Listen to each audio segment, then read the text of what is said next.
Makaba kanelma kanafura kulkullu waaqayyo tokko amin. Agartuu waaqayyotti kan fakkeeffamtan luboonni abbootiin koo luba Saamu'eel abbaa keenya luba Takastee daakumoonni obboleewwan koo jaalatamtoonni maatiiwwan waaqayyo hundumtuu nagaa waaqayyo akkam bultanii akkam jirtu akkam turtanii ameen waaqayyoon waaqni keenya inni mana isaatti walitti nu qabee akka maqaa isaa galateeffannu akka sagalee isaa dhageenyee ulfina isaaf jiraannuuf nu waame barabaraan kan galatoome nuuf haa ta'u. Mata dureen barnoota keenyaa irraa utuu bubbeen isaan rakkisuu argee jedha. Dubbiin ijoon kunis kan inni bu'uureffatu qulqulluun Maarqos wangeela Maarqos boqonnaa 6 lakkoofsa 48 irratti waan inni dubbate irra dhaabbateeti akkas jedha. Bartoonni isaa bidiruudhaan otuu adeemanii qilleensi gara isaaniitti qilleensa urraan kan ka'e rakkachaa akka turanii arge. Gara iyya indaaqoo isa lammataattis bishaan gubbaa adeemaa gara isaaniitti dhufe jedha. Maqaan waaqayyoo kan galatoome nuuf haa ta'u. Egaa guyyaa har'aa kanatti adeemsuma mana kiristaanaa keenya sana duukaa buunee akka ji'a darbee kaafnee haasa'aa turre. Waa'ee tibba gannaa kanaan ol qabsiisneetu barnoota sanatti mafufna jechuudha. Har'a waa'ee galaanaa fi waa'ee qilleensaa yeroo gabaabduu qabnu keessatti waliin ilaalla. Ajaa'iba hojiin fayyisaa addunyaa torban darbee gara galaanaatti nu baaseetu dhaqnee galaana keessa bashannanaa turre miti. Har'a immoo galaana gara keenya fide. Inni har'aa kun garuu bubbee qaba. Yeroo darbe namoonni yommuu ilaalu galaana kanatti seennaan anuma duwwaa sodaata fakkaata. As deebi'aa jedhan hundumtuu gara gidduutti achi fiiguu yaada. Yeroo ajaa'ibaa ture. Uni duwwaa miti akkuma kana waaqayyo wajjin namoonni deeman yeroo ajaa'ibaa, yeroo dinqisiisaa, yeroo gammachuu, yeroo tasgabbii enjoy yeroo itti godhan yeroo baay'ee qaba. Har'a waan nuti arginu garuu yeroo hundumaas immoo akkas ta'uu dhiisuu akka danda'u haala kam keessatti garuu inni sila faarfattoonni keenya jedhan suni dhugaadha.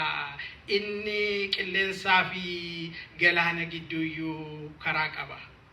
Kanaaf mata duree keenya godhannee kan kaanuusi otuu bubbeen isaan rakkisuu argee kan jedhu amma caqasa sanarraa dubbifneedha. Wangeela Maarqos kanarratti gaa yoo olsinnee dubbifne keessattuu boqonnaa 6 lakkoofsa 30 kaasnee yoo dubbisne bartoonni gooftaa keenya Yesuus Kiristoos fayyisaa isaanii wajjin otuu adeemanii guyyaa tokko waan ajaa'ibaatu ta'e. Yeroo inni gara qalqala galaana Galiilaatti dhufutti namoonni naannoo sanaa iddoo hundumaarraa yaa'aniitu kumaatamaan dhufaniitu sagalee isaa dhaga'uuf dinqii hojii isaa arguudhaaf dhiyaatan. Warri dhiiraayyuu dhumatti nyaata laachisee yommuu lakkaaman 5,000 jedhan harmootiin ijoolleen immoo hin lakkaa'amneyyuu nama hammamii akka ta'e ilaalaa waldaa akkasii keessattuu jiraattan akkam taatu waan ajaa'ibaatu ta'e. Gaafa kana barsiisaa oolee barsiisaa dhugaa abbaa dhugaa waa'ee hafuuraa duwwaatu hin taane waa'ee gammachuu foon isaaniifis yaadda'u waan ta'eefi waan isaan nyaatan kennaa fi bartootaan jennaan heessaaf innee kana hundumaa nyaachifnaa jedhan bartoonni. Dhugaa qabu lafti isaas haalli isaas mijataan turre. Gaafa kana waanuma qabdan fidaa waan hin qabne yaannani yeroo baay'ee mee waanuma qabdan jennaan biddeen 5 yookaan daabboo 5 fi qurxummii 2 jirti maal gooti amma kun nama 10,000 hin fakkaata yaadama nama 5,000 yookaan 10,000 ta'uu fi waan akkasii haasa'uun hin yaadama. Waaqa keenya biratti hin danda'ama yaadama fidaa isuma jedhee eebbisee nyaatanii hamma barbaadan nyaatanii irraa hafee inni irraa hafe iyyuu lakkoofsi isaa lafa guute. Dhugaa moo dhugaa miti dubbiin kun dhageenya irra miti.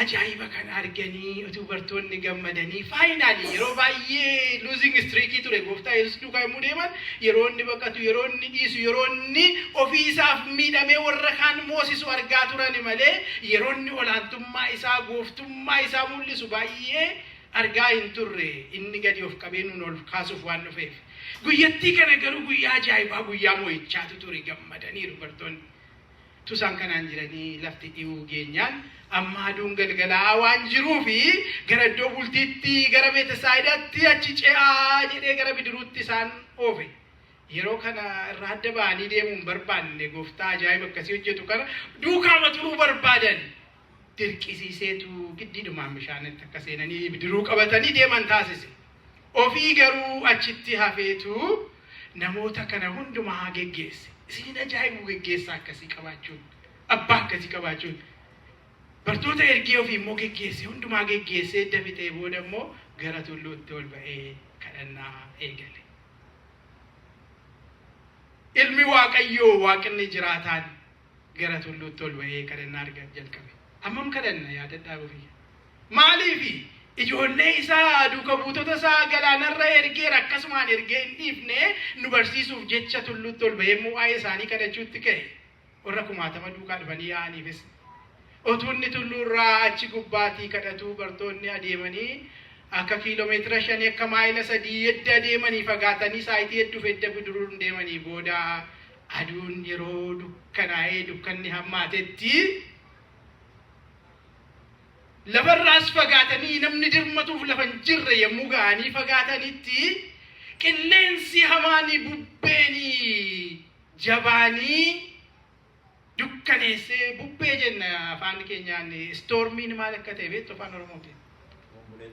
Obomboleettiinis bubbeenis really guutummaatti stormii jechuun qilleensa jabaa bomboleettii sana bishaan yookaan rooba tarii immoo snooyyuu kaan immoo walitti hunduma isaa makatee torneedoof waan meeqaa wajjin kan dhufu ta'uu danda'a stormiin gosa adda addaa jira. Mee ammaaf bubbee bajennee adeemnu olubachaa akka kanatti bishaan sana irratti galaana sana irratti qilleensi jabaan kun galaana gaggalagalchaa dhufe. Akka isheen yeroo darbe nu enjoy goonee miti jechuudha galaanni sun argaa jirtuni. Gaggalagashaa bishaan sana raasaa qilleensi bokka dukkana silayyuu dukkanaa ittuu jabeessee dukkaneessaa yeroo sodaachisaa sana keessatti qilleensi jabaan kun bartootatti yommuu dhufu bidiruu isaanii raasuu jalqabe akka ajaa'ibaatti. Amma iyyaa fi wawwaannaan dhufe eenyu hadirmatuuf qixxalamaan galaanaa dukkana gurraacha kana keessatti. Haala kanaatiin otuu iyyanii otuu isaan gidiramanii saayitii hedduu dararamanii eessa ture gooftaan Yesuus?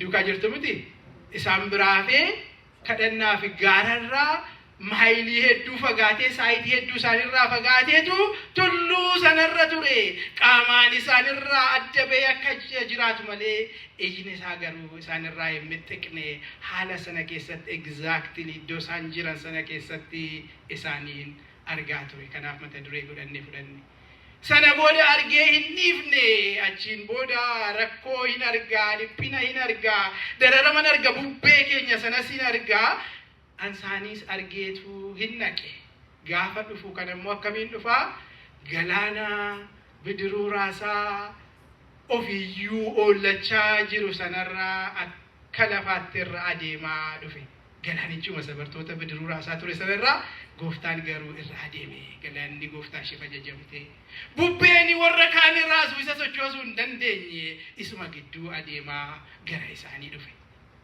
gaafa kana bartoonni warri raajii ajaa'ibaa arganii biddeen 5 qurxummii 2 hiraa turanii gooftaan dinqisiifachaa turan yeroo kanatti sabaruu hin dandeenye ajaa'iba arguun gaariidha garuu Waaqayyoon guutummaatti nu agarsiisu yeroo baay'ee ajaa'ibicha dinqisiifannas ajaa'iba godhe dhiifne maqaa ta'eef gaafa gooftaan haala sanaan deemaa dhufu imagine of bartoota kana godhaa ilaala halkan dukkana qixxalamaan galaanaatti bubbee keessatti bishaan irra adeemaa utuu dhufe nuyyuu isa hubanna yeroo kanatti maali jedhanii sammuun isaanii default hin goone gara ajaa'iba sanaatti kun ekeraadha jedhanii sodaatan sodaa isaanii irratti sodaan itti dabalee raafamuu jalqabanii gaafa kana kabra darbuu ta'ee ture itti galagalee hin sodaatinaa innoo anaadha jabaadha ittiin jedhe galanni gooftaa keenyaaf haa ta'u.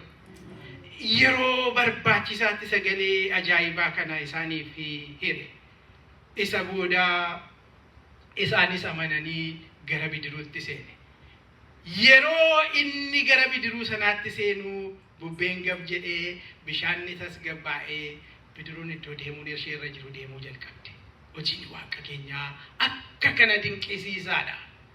Egaa seenaa kana yeroo baay'ee irra deddeebinee dhageenyeerra. Maalirraa baranne inni guddaan? Akkuma bortooti ajaa'iba arganii ajaa'ibsiifatanii keessatti hirmaatanii yeroo inni dhufe wallaalan sana akkanus hin taanee fi isaanirraa har'a barannee gidiraa keessatti bubbee keessatti akka isa arginuudhaaf maqaa ta'eef maalirraa baranne? Abbootiin keenya waa baay'eetti fakkeenya kana waa baay'eetti hiiku. Bidiruun sun fakkeenya mana kiristaanaati nuun jedhu. Mana kiristaanaa isa kaminni Fayyisaa Addunyaati moo Mikaa'eela moo Kidaana Biratiin Ajooti moo kamidha? Mana kiristaanaa isheen jennu kun amantaa keenya jechuudha. Amma yeroo ammaa kana namni hundumtuu giruupii isaa uummatee mana isaa bataskaana isaatu bataskaana duwwaatti fakkaata. Dubbiin garuu amantii ishee dhugaa sanaadha. Raajii argee isa raajii hojjete wallaaluu kan nu taasise waa'ee isheen keenyaa utuu hennuuti. Yes, nu barbaachisa isheen keenyaa kan ammannee jabeessinee qabannee jabeeffachuun. Garuu dubbittiin amantii yookaan amantaa fi fayyinaa suni ganamaaf galgala kan riba keessaa nu dammasu guyyaa jabeessee kan nu dhaabu ta'uun barbaachisaadha. Bidiruun kan jedhamte amantaa sana yookaan mana kiristaanaati. Galaanni fakkeenya addunyaa kanaati nuun jedhu abbootiin keenya. Addunyaa isheen stable taate yeroo hundumaa raafamtu kallattii baay'een. Harariitiin dubbachuun koon hafu yeroon deemaa jira maqaa ta'ee fi na duukaa bu'aa gaggabaabsinee xumurra. Galaanni fakkeenya addunyaati. Bubbeen immoo qormaata waan adda addaaf gaarii fi samaafis ta'uu danda'udha jireenya keenya keessatti nutti dhufuudha bubbeen. Bubbeen jira jireenya keessan keessa. Namni bubbee dhabeen jiru jabeessee nu dhaabennaan addana taa'aa jirra malee duuka buutoonni fakkeenya amantaati. Egaa ilaalcha kana sammuu keessatti qabannee mee maalumarraa baranne seenaa kana bara baay'ee dhageenyeerraa waan jedhu yeroo keenya wajjin sirna galatoo kan qeddaaseerra waan tureef har'a gaggabaabsuu qabna. Gabaabsinee tumee waan Waaqayyo kana keessaanii waa'ee bubbee keenyaatti. Bubbee bartootaa isa waggaa 2000 duraa sana bitannaan isin jedhu. Waa'ee bubbee har'a jireenya keenya keessatti, mana kiristaanaa keenya keessatti, gaa'ila keenya keessatti, jiruu keenya keessatti, alaamanaan keessaa fi karaa hundumaatiin jireenya keenya keessatti nu quunnamu karaa abbaa manaa, karaa haadha manaa, karaa ijoollee. Karaa meeqa bubbee jireenya keenya dhufu sana keessatti akkamittiin kanarraa barannee naavigeetii goon akkamitti jiraachuu dandeenya bubbee sana keessa Waaqayyo wajjin kan jedhu alaaluudhaaf maalirraa baranna? Tokkoffaanii hammamillee yoo abboomamne yookaan ajajamne the most obedient Christian yoo taane Waaqayyoon amannee deemne amantiidhaanis jabaanne qulqullootas gaarotas taane bubbeen jireenya keenya keessaa dhibuu danda'a. Yookaanis yeroo hundumaa bubbeen jireenya keenya keessa jiraachuu danda'a. Kan argina bartootarraa waan hundumaa dhiisanii Kiristoos duukaa bu'anii bubbeen garuu yeroodhaa yerootti jireenya isaanii keessatti dhufeetu chaalenjii isaaniin godha. Bubbee kana keessatti Waaqayyoo wajjin jiraachuu keessatti akkuma sila isiniin jedhe kunis har'a yommuu arginu karaa adda addaan mana kiristaanaa keessatti ari'atamuudhaan bubbeen du'aa, bubbeen gaddaa, bubbeen gidiraa, bubbeen kamiyyuu yommuu dhufu Waaqayyo keenyatti jabaannee jiraachuuf bartoota kanarraatii waan na barannu waan baay'eetu jira. Garuu bubbeetti akkamittiin seenna? Bubbeetti maaltu nu seensisa? Edda beekne waa baay'ee jira inni maa baqannee irraa adda hin baanu. Yeroo baay'ee bubbee yommuu jennu cubbuurraa dheekkamsa Waaqarraa kan dhufu nutti fakkaachuu danda'a. Suni gosa isaa keessaa tokkodha. Yookaan karaa itti bubbeetti seennu keessaa cubbuuni tokkodha. Garuu isa hunda kabarii godhu miti. Bubbeetti kan nuti seennu yeroo tokko haaluma addunyaa ishee raafamtuu kanaa ta'eetu qilleensa ta'uu danda'a, dhukkuba ta'uu danda'a. Du'a umuriin dhumennaan du'an ta'uu danda'a akka rabbaa keenya of gidduutti dhabne yeroo darbeen takka haaluma addunyaatti nu gasha bubbeetti. takka takka moo gooftaan matu ofeetti nu gashe nama na caayu bartooti otuu isaan didanii lakkisi maajuun turuu nu wayyo jinuma deemnaa jedhanii turan isaan amma danda'an hin dideetu beenaa jedheetu erge hin beeku akka bubbeen sun fuula isaanii dura jiru wanni isa jalaa dhokate jira wanni waaqni keenya hin beekne hin jiru otuma beekuutti adeemaa jedhe takka takka bubbee keessatti uniin hojjeta takka takka immoo bubbee sanaan qabee uniin iyyuu nu hojjeta takka takka isumatu ofeetti nu erge jechaadha kanaafi ergaan inni guddaan maqaa fayyisaa addunyaa kee jiraanneef maqaa waaqayyootti of kennineef bubbeen dhibuu danda'a hammamillee ajabaatu amantaa keenyaan jabaannee dhaabbachuun murteessaadha inni lammaffaa bubbee kana keessatti waaqayyo nu arga bubbeen keenya kamiyyuu arguu danda'a rakkinni keenya gidiraan keenya kun nuyi laphee keenya keessatti dhossannee waaqayyo duwwaatti boonyu sana namnis nan argu firri naan naga'u waaqnis na jalaa jalliseera innee yaaduu dandeenya waaqayyo garuu bubbee keenya yookaan gidiraa keenya sana yeroo hundumaatti hin argaa ija isaa jalaatii waan ni dhokate hin jiru egaa sila isinitti meera yeroo bartooti bubbee kana keessa turan gooftaan Yesuus eessa jira tulluurra gaararra jira miti bartoonni immoo gajjallaa duwwaa utuu hin ta'in achi bagaatalii galaana walakkaa jiru isinitti mul'ata distaansiin gidduu isaanii jiru garaagara fageenyi kun qaamaan Kiristoosii wajjin turanii amma garaagara ba'aniiru takka takka akkasitti fakkaata'unis bubbeen jireenyi jeequmsi yemmuu nutti dhufu waaqayyo bantii waaqaa keessa gubbaa sana ol fagaatee jira nuti garuu addana qilee keessaatii gidiramnaa jennee waan waaqayyo nurraa adda ba'ee fagaatee sokkee nutti fakkaachuu danda'a argeera moo nagarre gooftaan keenya tullurra taa'ee waan galaana walakkaatti ta'aa ture argeera hin arga kan keenyas gidiraa keenya jechuudha kanaaf bubbee keessa yemmuu jirtan hammamillee waan waaqayyo isin dhiise namni sirraanfate isinitti yoo fakkaate illee ati hin argitaa jennee naaf mul'adhu innee gara isaatti iyyachaa waaqayyo keenya duukaa adeemuu qabna gooftaan tulluu sanarraa maal hojjechaa ture kadhachaa ture waa'ee warra bubbee keessatti seenaa jiranii kanaaf inni already iyyuu kadhachaa ture dhaabuu danda'a garuu kan inni dhufeef nu barsiisuuf maqaa ta'eefi yemmuu imala jalqabdan adeemsa yemmuu jalqabdanii kadhannaadhaan yemmuu geggeessitani taayitaadhaa fi olaantummaadhaan utuu hin ta'in abbummaadhaatiin kadhannaadhaan geggeessaadha haala yookaan abbaa yoo taatan ijoollee keessa mana barumsaatti yemmuu argitan baasitti laattanii deebi'u miti inni guddaan kadhannaadhaan immoo duukaa bu'uudha in geggeessitu ta'e yemmuu geggeessitanii akka abbaatti akka geggeessaatti kadhataan duukaa bu'aa jedhee yemmuu nu barsiisu achi ol ba'eetu kadhannaadhaatiin isaan duukaa adeeme achi taa'ee garuu isaaniin argaa ture qulqulluun Daawit akkas jedha faarsaa Daawit boqonnaa 139 lakkoofsa 2 irratti taa'uudhaaf ijaajjuu koo in beektaa fagoodhaas yaaddoo koo hundumaa in hubattaa jedhe waaqayyo taa'uuf ka'uu keenya iyyuu beekaa jira ajaa'iba kanaaf bubbee keenya keessatti nu arga bareedaadha amma nu arga jenneerraa dhugaan isaa garuu wanni dhumatti barbaachisu garuu nu dirmata argee maal godhaa sanaadha haala kana keessatti gooftaan Yesuus Kiristoos waan inni godhe waan nama dinqisiisu yeroo sirrii ta'etti isaaniif qaqqabe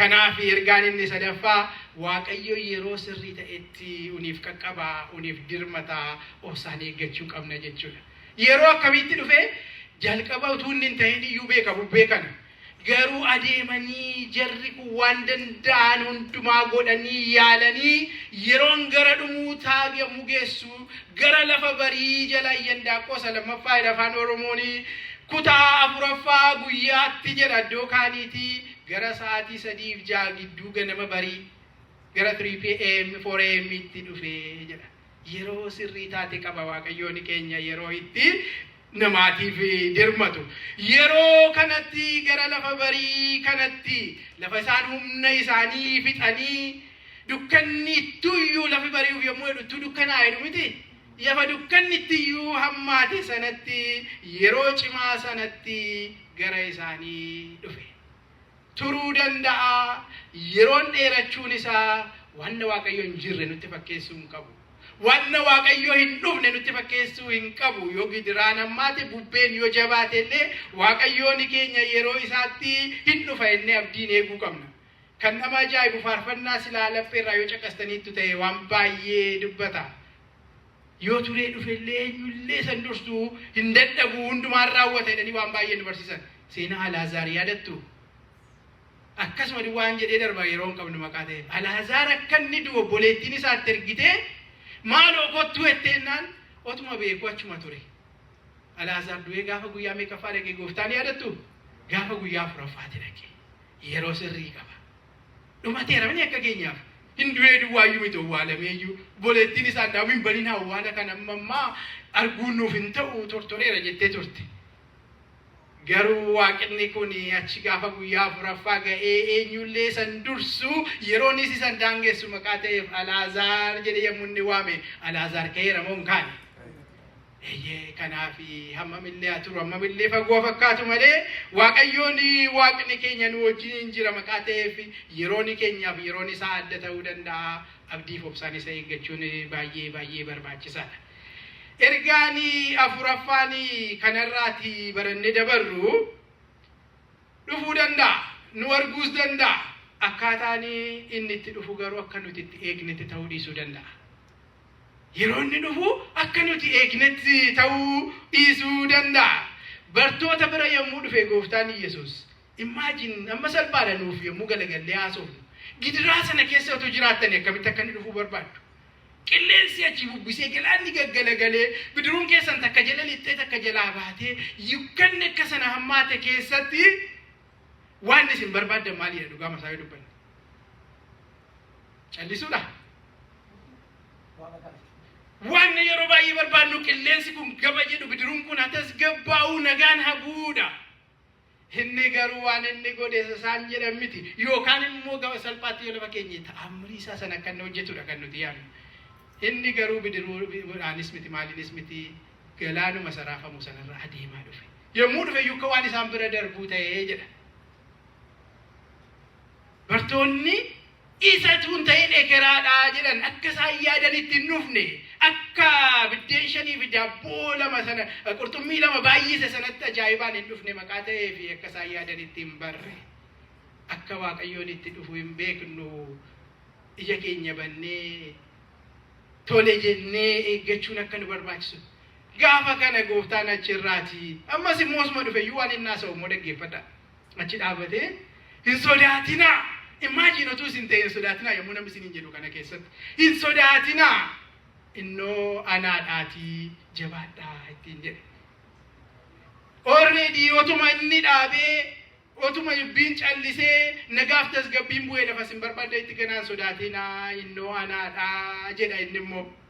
Innoo anaadhaa hin sodaatinaa. Dubbii jedhu kana yommuu dhaga'anii bartoonni dhugaadhumatti salphaa miti waan kana fudhachuun haala sana keessatti. Garuu booda keessa akkuma ta'etti fudhatanii gara bidiruu isaaniitti seensisan. In amanan isa ta'uusaa. Yeroo inni bidiruutti seenu akkasila jenne maaltu ta'e?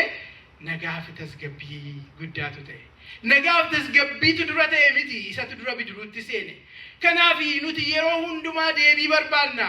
Inni immoo dura ofii isaa uniif kenna maqaa ta'eef dura isa yommuu nuti simannu dura isaa wajjin walitti dhufeenya dura nuti mucaa isa immoo abbaa yommuu nuti godhannu deebiin keenya hundumaan dhufa bubbeen keenya hundumtuu hin tasgabbaa. Innis maal jedhee? Innoo anaadhaan sodaatinaa jedhe. Innoo anaadha dubbii jedhu kana duwwaadhaan akka konfiraansitti yeroo dheeraa barachuu dandeenya. Innoo anaadha. Uniif maal jedha wanni kun innoo anaadhaan bubbee sodaachisaa kana keessatti. In ani isa qilleensa gab jedhee tasgabbeessuudha. Argineerra yeroo inni bartoota irraa dammaqsinaan gab jedhi jennaan qilleensi gab hin jenne. Inni anaadha. Qilleensa kanas galaana kanas tasgabbeessuu kan danda'uudha jedhe. Karaan lafa jirretti galaana Yordaanos irratti waan inni hojjete nagarree garaagara qoodee karaa hin baafne innoo anaadhaan isa karaan lafa jirretti iyyuu karaa baasuudha. Daandiin yoo cuccufame iyyuu kan biraan isinii banuu kan danda'uudha. amma seenaa Laazaar argineerra hinnumate hindu'e lafa jedhamettis immoo ana isa du'aayyuu kaasuu danda'uudha innoo anaadhaan kun uumamni naaf bitama kamaaf iyyuu sin tasgabbeessuu nan danda'a innoo isa fayyisaa addunyaati lubbuusaa aarsaa godhee uniin iyyuu gara isaatti nu deeffateedha. Egaa barnoota keenya yeroo nu daangessa waan baay'ee waan irraa barannutu jira. Garuu ishee xumuraa jecha xumuraa waan hin gochuu barbaadu Gooftaa Yesuus Kiristoosiin dhugaatti ibarree abbaa godhannee yemmuu isatti siqnu akka bartoonni bidiruu isaaniitti baranii simachuun tasgabbiin bu'e gaafa sana nagaan dhugaanuuf bu'a. Gaafa sana bubbeen keenya tasgabbaa'uu danda'a. Maal gochuu qabna ree? Yemmuu wanta nurraa inni fagaatee samii keessa jiru nuni qilee jiru nutti fakkaatu sana bubbeen yemmuu nurratti ka'ee nuraasee garatti deebinuu dhabnu sana waammachuu qabna. In argitaa jedhameera gidiraa koo bubbee koo anaaf mul'adhu jennee isa waammachuu qabna. In argitaa jirtaa na dhageessaati anaaf mul'adhu yemmuu jennu yeroo sana an balbala dhaabadhee rukutaa yoo naa banani waliin seena jedheera maqaa ta'eef ol seensisuuf balbala bannee jechuudha gaafa sana. Yeroo inni bubbee sana keessatti kuni waaqa biraati moo dhuguma maaliidha maaluma barbaacha waaqayyo bubbee kanatti kennu gashee yemmuu jennu waan ana dina keetti hojjedhu barbaaddutu jira yoo ta'e tole nan hojjedha ani nan ajajama innee of kennu. Yeroo bubbeen nurratti ka'ee tarii immoo waaqayyo unumaan iyyuu nu hojjechuuf jedha ta'e addana keessatti bubbee kana keessaa na jijjiiruu barbaadda yoo ta'e nan jijjiirama tolee na barsiisi jennee of kennina. Gaafa sana gara bidiruu keenyaatti inni ol seenee bubbeen keenya tasgabbaa'ee bidiruun keenya tasgabbaa'ee gabii argannee milkaa'inni dhufaa waaqayyo akkasuma nuuf taasisu. Kan nu barsiifate Waaqa Abbaaf Ilma Hafuura Qulqulluuf bara baraan galanne.